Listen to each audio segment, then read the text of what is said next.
Kenapa Kuala Lumpur masih lebih baik dari Jakarta? Ini pendapat gue sebagai pelajar di Malaysia. Semenjak Mami tinggal di Kuala Lumpur, Malaysia, di sini tuh enak guys. Di sini tuh untuk biaya hidup sebenarnya lebih murah dibandingkan di Jakarta.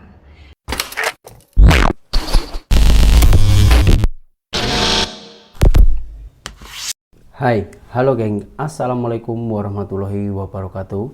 Berjumpa kembali dengan saya, Zainal Story. Sebelum video ini saya mulai, gimana kabarnya kalian semua? Semoga semua yang menonton video ini baik-baik saja, dimurahkan rezekinya, selalu berpikiran yang positif dan dijauhkan dari mara bahaya oleh Tuhan Yang Maha Esa.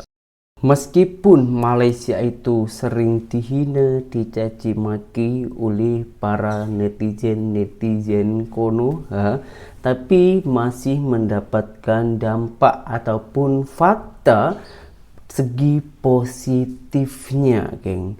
Kenapa Kuala Lumpur, Malaysia itu lebih bagus daripada Jakarta, Indonesia? Ini bukan saya yang mengucapkan, akan tetapi ini ada salah satu seorang pelajar ataupun boleh dikatakan mahasiswa Indonesia yang berasal dari Jakarta itu merasa nyaman dan merasa Malaysia itu lebih baik. Pertanyaannya, kenyamanannya di sana itu soal hal apa ini, geng? Kita tengok dulu videonya. Kenapa Kuala Lumpur masih lebih baik dari Jakarta? Ini pendapat gue sebagai pelajar di Malaysia. Yang pertama, kemudian akses transportasi umum yang bikin gue nyaman tinggal di Malaysia. Terutama untuk tinggal di KL.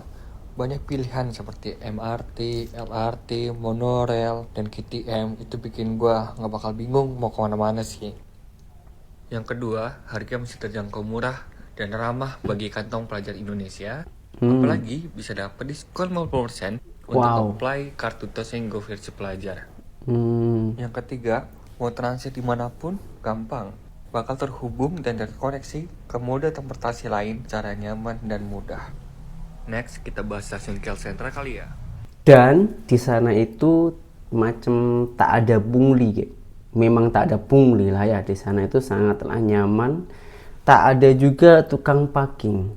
Dan kalau kita ini pergi ke transportasi ke gimana-mana pun itu langsung menjumpai ownernya. Jadi tak payah melewati kaki tangan lain-lainnya. Kalau soal kemurahan ataupun harga-harga barang-barang di Malaysia itu menurut saya relatif, geng. Tergantung kemampuan kita. Dan di sana itu ada yang murah, ada yang mahal. Tergantung orangnya. Orangnya itu lebih memilih beli apa. Dan bukan hanya 1-2 orang saja, geng, yang merasakan culture shock macam itu. Banyak juga orang-orang Indonesia yang mengejar pendidikannya itu ke Malaysia. Karena pengakuan orang-orang tersebut dari segi kualitasnya itu lebih bagus di Malaysia, katanya seperti itu. Dan berjuta-juta orang-orang Indonesia itu bekerja ke Malaysia, lebih memilih ke Malaysia, geng. Bahkan ada yang bercinta dengan warga tempatan Malaysia. Ada juga yang dari Jakarta, Indonesia, ibu kota Indonesia ya, geng, Jakarta, itu berpindah ke Malaysia. Katanya dia orang ini lebih nyaman di Malaysia dari segi pekerjaan. Di sana itu lebih mudah, biaya hidup juga lebih murah, kenyamanannya juga lebih terjamin, katanya seperti itu. Tapi kalau saya aja yang cakap mungkin kurang percaya. Alangkah baiknya kita langsung tengok videonya ketika orang Jakarta berpindah ke Malaysia dan lebih merasa nyaman. Apakah di Indonesia itu tak nyaman? Kita tengok dulu videonya. Oke guys, jadi kita langsung aja yuk bahas gimana enak gak sih tinggal di Malaysia. Sebenarnya sih tinggal di negara orang itu kan gimana ya, dibilang enak dan gak enak tergantung juga gimana kitanya sih ya guys. Menurut Mami, tinggal di negara kita sendiri tuh memang lebih enak dan lebih nyaman. karena di sana tempat kita dilahirkan, Mm-mm. lalu dibesarkan, Oke. teman-teman di sana, keluarga di sana. Jadi kalau ditanya lebih enak jelas tinggal di negara sendiri. Oh. Tapi semenjak Mami tinggal di Kuala Lumpur, Malaysia, di sini tuh enak guys. Di sini tuh untuk biaya hidup sebenarnya lebih murah dibandingkan di Jakarta. Wah. Kenapa seperti itu? Nah, Mami mau menjelaskan kenapa Mami bilang tinggal di Malaysia itu enak. Karena memang terjangkau untuk di semua kalangan guys. Jadi kita mulai aja ya. Yang pertama itu adalah biaya kebutuhan pokok di sini itu dikontrol oleh pemerintah. Mm-mm. Jadi nggak boleh Dikawal. naikin harga dan nggak boleh menurunkan harga seenaknya saja. Jadi pemerintah akan kontrol harga tersebut. Nah, maka dari itu barang-barang yang ada di Malaysia itu harganya lebih murah daripada di Jakarta. Kebutuhan pokok ya guys, seperti roti, beras, telur, minyak goreng. Nah, karena di Indonesia sekarang minyak goreng harganya lagi sangat mahal kan, karena memang banyak penjual yang menyimpan minyak goreng lalu dia menjualnya lagi lebih tinggi. Jadi iya, orang-orang iya. pada berebutan deh nyari minyak goreng. Iya, iya, betul, gitu betul. guys. Nah, kalau di Malaysia tuh nggak boleh. Jadi memang di Malaysia itu dikontrol banget sama pemerintah untuk harga-harga bahan pokok kebutuhan hidup. Jadi nggak boleh asal naik. Nah, harus diberikan semua ke rakyatnya, dijual dengan harga murah, dan juga pemerintah memberikan subsidi untuk bahan-bahan pokok sehingga harganya jadi lebih murah. Iya. Nah, dikarenakan harga barang pokok yang dijual di sini sangat terjangkau harganya, jadi kalau kita makan di restoran-restoran ataupun di kedai-kedai makan di Malaysia itu harganya juga sangat terjangkau. Yang kedua adalah lapangan pekerjaan di sini agak cukup banyak ya guys. Jadi Memang kalau banyak, misalnya bukan Mami agak lihat cukup ya. di restoran-restoran ataupun di mana-mana ya, jadi banyak tuh jawatan kosong. Diperlukan pekerja gitu loh. Nah, di sini juga standar gajinya juga lumayan agak cukup tinggi dibanding di Indonesia, dibanding di Jakarta. Memang tergantung sih pekerjaannya apa dulu. Tapi kalau misalnya ya yang paling banyak itu kan misalnya di restoran itu memerlukan karyawan. Nah, jadi standar gaji karyawan di sini itu adalah Rp1.500.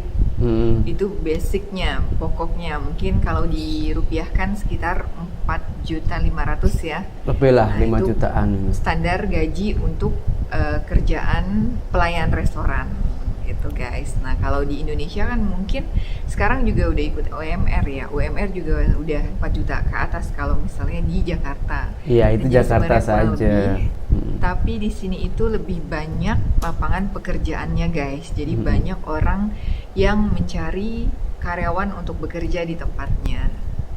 Asal kita rajin, kita mau berusaha bekerja, pasti ada aja di sini Iya, lapangan iya. pekerjaan. Betul, betul.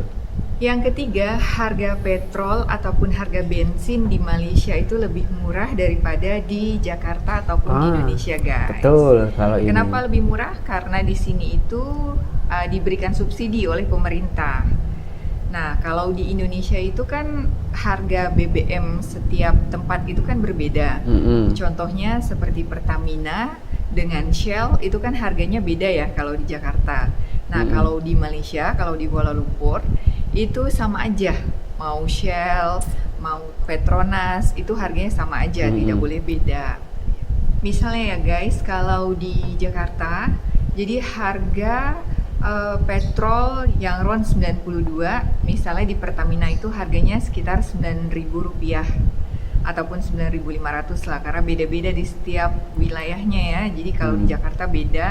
Nah, kalau keluar pulau pun beda lagi. Nah, kita ngomongin di Jakarta, misalnya kalau di Pertamina itu harga RON 92-nya itu sekitar Rp9.000. Jadi di Shell yang RON 92 itu harganya sekitar Rp13.000 guys. Jadi beda kan harganya. Nah, itu kalau RON 92, sementara di Malaysia RON 92 kayaknya udah nggak ada. Yang Mami tahu memang nggak itu ada. di sini adalah RON 95 dan juga 97.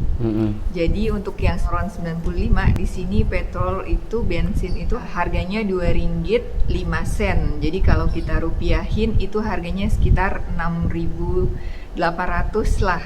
Wah, Itu murah untuk banget RON ya. 95. Coba kalian bayangin guys. Murah kan? Banget. Nah, untuk RON 95 kalau di Indonesia itu di Shell Indonesia harganya sekitar 14.500 sampai 15.000. Kalau kita ringgitin itu mungkin sekitar Rp4,50 sampai Rp5. Nah, coba Wah. kalian bayangin. Kalau beli 3 kali petrol lipat di ya. sini yang RON 95 dengan beli petrol yang RON 95 di Jakarta, beda banget kan guys harganya. Jauh banget kan, di sini lebih murah. Karena di sini harga RON 95 itu sekitar Rp7.000, sementara di Jakarta itu Rp15.000. Banyak banget kan ya. bedanya. Bisa Iya, iya. save, bisa nabung sisa uangnya untuk beli keperluan yang lain, ya kan? Kayaknya kalau Pertamina Jakarta itu nggak ngeluarin RON 95 deh. Jadi Nggak di laku Pertamina itu kayaknya. ada RON 92 lalu langsung naik ke RON 98 yaitu Pertamax Turbo. Semua yang Mami jelasin itu tadi per liter ya guys, biar nggak salah. Jadi kalian bisa membayangkan kan gimana mahalnya harga bensin, harga petrol di Jakarta dan murahnya harga petrol ataupun bensin di Kuala Lumpur di Malaysia gitu ya. Jadi gitulah guys kurang lebihnya perbedaan harga, perbedaan biaya hidup sih sebenarnya yang ada di Jakarta dan juga di Kuala Lumpur. Mami membuat video ini untuk memberikan kalian informasi. Jadi kalau misalnya mungkin orang Malaysia yang belum pernah ke Indonesia, mungkin mereka nggak tahu yang harga petrol ataupun harga bensin itu sebenarnya di Indonesia itu mahal, guys. Nah, jadi bersyukur banget di sini harga petrol murah karena kan memang itu salah satu kebutuhan pokok kita ya untuk mengendarai motor, mengendarai mobil gitu ya. Jadi ya seperti itu. Nah, jadi kenapa tinggal di Malaysia enak? Ya karena semua barang-barang pokok itu harganya murah.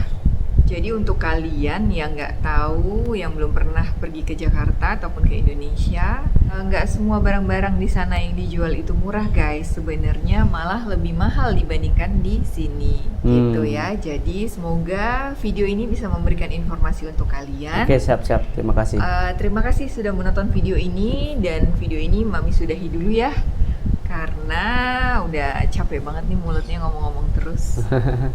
Kita ketemu lagi di video selanjutnya siap, dengan siap. informasi yang berbeda. Komen di bawah mau tanya soal apa lagi. Kalau soal biaya hidup, memang dulu awal-awal saya pergi ke Malaysia itu macam ada rasa takut, geng. Karena Malaysia dari segi besarnya mata uang itu lebih besar. Jadi otomatis kita memikirnya itu harga-harga di sana itu juga lebih mahal. Akan tetapi setelah saya pergi ke sana, bekerja di sana, ternyata sangatlah murah, geng. Kita tambahin ya, kalau harga beras, karena beras kan salah satu makanan pokok kita yang setiap hari itu kita makan, kita telan untuk menambah tenaga kita, untuk menghasilkan tenaga kita agar boleh beraktivitas. Di sana itu bisa dikatakan 30 ringgit, geng. 30 ringgit itu 30 ringgit itu mendapatkan 10 kilo, geng. Kalau di Indonesia itu per kilonya saja itu yang standar aja ya, sama-sama yang standar saja di Indonesia ini 15-an ribu, sekitaran 5 ringgit. 5 ringgit kalau 10 kilo berarti 5 kali 10 50. Nah, perbandingannya macam itu, geng. Perbandingannya hampir 2 kali lipat. Dan banyak juga sih setelah saya itu pergi ke sana, geng. Macam kalau soal pekerjaan ya, memang di sana itu bener-bener rajanya bisa dikatakanlah surganya pekerjaan di sana, geng. mau kerja apapun boleh. Dan yang membuat saya pelik lagi, di sana itu ada pekerjaan khusus untuk warga tempatan Malaysia. Jadi kerajaan Malaysia itu lebih mengutamakan rakyatnya dulu, lepas itu warga asing. Seperti contoh macam di office, di perkantoran dan lain-lainnya, itu yang dicari itu warga Malaysia sendiri, geng. Sementara warga asing yang macam dari Indonesia dan lain-lainnya itu biasanya perginya itu ke pekerjaan di bidang perkebunan, pertanian, ataupun juga di bangunan, di pembangunan, dan juga di pabrik ataupun kilang. Apakah kita boleh macam di Malaysia? Itu yang sangat-sangatlah kita tunggu sebagai warga negara Indonesia. Kalau Indonesia ini boleh menyesuaikan antara kemasukan dan pengeluaran ekonomi rakyatnya, macam Malaysia aja lah, tak payah contoh negara-negara yang lain yang lebih maju. Saya rasa orang-orang Indonesia yang bekerja ke luar negara itu sangatlah kurang. Kita bekerja ke luar negara lain bukan harus untuk menuntut kekayaan, akan tetapi untuk mencukupi kehidupan. Karena di Indonesia sini nak mencari pekerjaan itu pun bukan mudah. Misal pun kita mempunyai tanah, mempunyai sawah, nak bertanam tanaman itu belum tentu untung. Karena harga pupuk semakin naik, sementara hasil panen kita tak boleh tentukan. Karena hari ini naik, esok boleh turun. Berbeda dengan di Malaysia. Di Malaysia sana itu banyak bantuan-bantuan dari kerajaan, apalagi khususnya para petani ya, dapat bantuan dari kerajaan, dan harganya itu semuanya dikawal oleh pekerjaan. Jadi yang pada intinya, asalkan di Malaysia itu rajin, entah di bidang apapun, pasti berjaya. Percaya tak percaya, boleh korang buktikan sendiri. Pergi ke Malaysia, tak payah tengok Google, tak payah dengarkan dari orang lain. Itu saja yang biasa saya sampaikan hari ini. Semoga video ini ada manfaatnya, dan berjumpa kembali di video saya yang selanjutnya. Saya Channel Story, seorang mantan TKI Malaysia. Salam TKI sukses. Assalamualaikum warahmatullahi wabarakatuh. Bye bye.